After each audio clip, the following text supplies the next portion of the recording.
కొబ్బరికాయ సాక్షాత్తు శివుడి తల అనే విషయం మీకు తెలుసా? ఒకసారి శివుడు రాక్షసులతో యుద్ధం చేస్తుంటే తీవ్రంగా ఆటంకాలు సంభవిస్తూ ఉంటాయి. అప్పుడు బ్రహ్మదేవుడు ఆటంకాలు తొలగాలంటే గణపతికి పూజ చేయాలని శివుడికి చెబుతాడు. శివుడు గణపతి పూజకు సిద్ధం చేస్తుండగా సాక్షాత్తు వినాయకుడే వచ్చి తన తండ్రి ఎదుట కూర్చుంటాడు. పూజ పూర్తి అయ్యాక నైవేద్యం సమర్పిస్తే గణపతి స్వీకరించడం లేదు, ఏది ఇచ్చినా తీసుకోవడం లేదు. చివరికి పార్వతీదేవి వచ్చి ఇష్టమైన పదార్థాలను పెట్టినా తిరస్కరిస్తున్నాడు.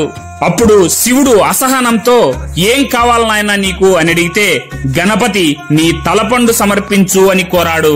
వినాయకుడు నా శిరస్సును అడుగుతున్నాడంటే ఏదో మర్మం ఉందని శివుడు గ్రహిస్తాడు.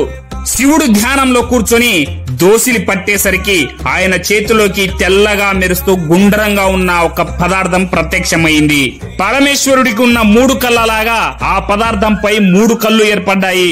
లక్ష్మీనారాయణుల శక్తి కూడా అందులో నిక్షిప్తమైంది. శివుడి తలపై ఉన్న గంగమ్మ జల రూపంలో అందులోకి ప్రవేశించింది. పార్వతీదేవి తెల్లటి రూపంలో తినే పదార్థంలాగా అందులోకి ప్రవేశించింది. అప్పుడు ఆ పవిత్ర పదార్థాన్ని గణపతి ప్రేమతో స్వీకరించాడు. అలా అప్పటి నుంచి ఇప్పటి వరకు కొబ్బరికాయ లేకుండా చిన్న పూజ కూడా జరగడం లేదు. ఈ వీడియో నచ్చితే చిన్న లైక్ చేసి మన ఛానల్ ని సబ్స్క్రైబ్ చేసుకోండి.